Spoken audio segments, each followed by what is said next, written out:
Welcome back. This video was done while Charm was still in quarantine, so it's still much of the same as before. I'm asking similar to what the previous video was, but with more precision and less margin for error.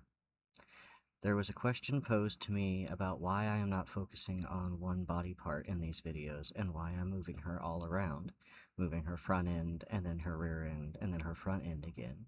This is a two-part question. The first being for ease of handling, and the second being for fluidity. But the main reason being is that I want her to be comfortable moving any part I ask.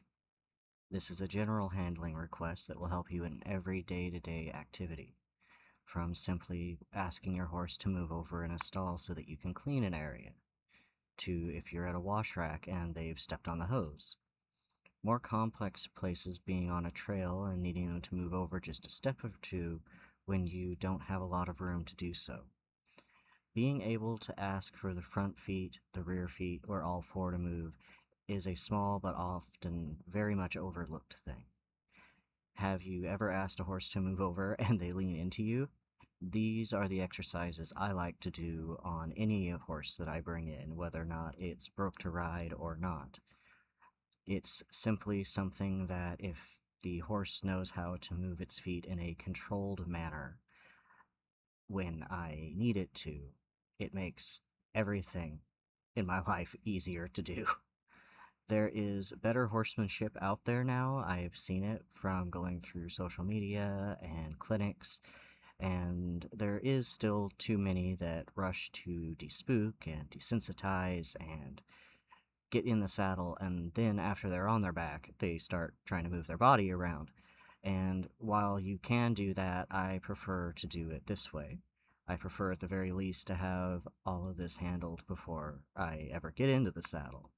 It's easier and, well, it's easier for me, primarily because I work alone. These are the same movements that I will ask her someday from on her back, so it only makes sense that she is comfortable with them now. Periodically in the video, Charm will start rushing through what I'm asking her to do, leading to bumps with the halter or having to use my arm more firmly to keep her from putting her head over it. Some horses would try to actually come off the ground. Charm has not shown me that she wants to do that in this specific scenario, but she has shown that if you give her too much pressure on a halter, she will brace and go up into the air. I do not want her to make rushed movements in a panic or become so stressed that she goes over threshold. Notably, once those moments pass, we will stop for a few seconds and let her come back to relax, process what's going on. Sometimes this is accompanied by stress release responses, other times not. More subtly, she does sigh throughout this video, but it is not as easily picked up on the camera.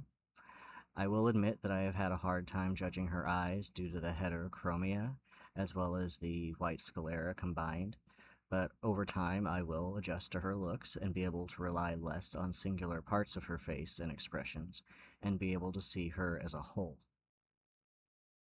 There's a point in this video where Charm slips in the stall, and another where she gives me a nip on the arm. I do correct her for the nip because she has shown that when she becomes frustrated with something, primarily with whatever she perceives as pressure, she will grab it with her mouth. She did this with a manure rake when I requested her to back up, and it was a little bit surprising because I hadn't had a horse do that in a very long time. I did correct her in this video, but I don't feel that I needed to escalate and derail what we were doing in the moment here. If she does it again in another video or without prompting, I will have to let her know that it's unacceptable to do this. I don't feel that this is a pain response or her being overwhelmed. Given the couple times that she's done this, it's usually when she's frustrated and being placed back into a spot and asked to stay there. While you're working in a small, confined space like this, keeping yourself mentally aware of the horse and what could happen should they be a horse that strikes, one that rears up and could slip, or one that will turn away from you and crush you against a wall. Knowing these things are necessary before you get into the stall and try to do this. I hope anybody watching this doesn't try to use what I am sharing here with horses that have that kind of disposition. But either way, being aware of your position in a stall and keeping in mind where you would go if you had to move quickly should always be a running dialogue in the back of your mind. A couple times I get myself up against the wall here and point that out, that unlike other times I'm up near a wall, Charm at that specific moment was at an angle that should she be a horse that strikes, I would not have been able to get away from her easily. Where in most other spots in the stall, I'm usually leaning around or have a space that I can step back. I got a little caught up there. But the second part about why I move her like this is that I'm not someone who really lets a horse brace against pressure. I like to try to move fluidly from one question to another when I find a horse bracing. There will be moments, sure, in life where that becomes something useful in select situations, but generally bracing leads to things like bucking, rearing, explosive reactions, just as much as it is a signal of discomfort. So training yourself to keep an eye on repeated bracing against a cue, being a potential area where the horse is uncomfortable, is paramount. We can train horses to compensate and ignore discomforts until those discomforts come out as unwanted behaviors. So this also is, at least for me, a way to gauge on what Charm in this particular instance is telling me physically. Being in the stall does make it a little harder because she can't move as easily as she would outside, so I will be more aware when I have her outside. Bracing, though, what that means to me is when a horse is asked to move, such as moving Charm's shoulder, and step one foot over the other, and she locks through her neck and the muscles in her shoulders become tense, so that I need to apply more pressure to get her to move. The fluid part of this is not focusing on that and escalating the pressure if I don't have to, but instead, when she resists moving her front feet, I move to making her hindquarters move, or leading her out of where she is stuck via a pull forwards to the side on the halter. In some cases, this is pushing into her using my arm as a block. Now, what I mean by not escalating is I could escalate and she would unstick. But at the same time, if I don't have to do that, I'm not going to. Because when I'm on her back, if she gets stuck like that, and I just take the rein and I give her a pop on the rear, that could be setting a match to a stick of dynamite.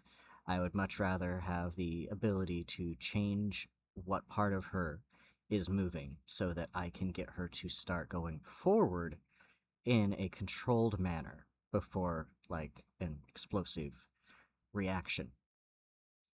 This is partly why you see me doing different moves in this video, and that is because what you can't see is what I am feeling. This is where videos somewhat fall apart when it comes to instruction, because nothing will replace, unfortunately, handling the horse yourself and learning to feel this. But when I ask for things and what feedback I'm getting from her physically, there are moments where I am repositioning her so that I can ask her to repeat a movement, or start over again with a different one, calling back to those pauses where I am rewarding her. Those aren't just because she's rushing. There are more than a few moments in this video where she does something perfectly, and I wait for a little bit and give her a few scratches or rubs to her neck to let her know what she did was exactly what I wanted. There are times where I give less reward, which is just a simple release of pressure, when she hasn't quite got it yet, and there is no reason for me to mark that with a complete stop or pause. So that just about wraps it up with this session with Charm, and I hope that you might have gotten a better insight into what I'm doing and why I'm doing it. Maybe take something that was said here into your daily handling with your own horses. As always, this is just advice. If you enjoy what you're seeing, these will be uploaded to the YouTube channel so you can watch the progress chronologically. If you like what you're seeing, just go ahead and give us a thumbs up, and don't be afraid to ask questions if you have any. I'll try my best to answer them. See you next time.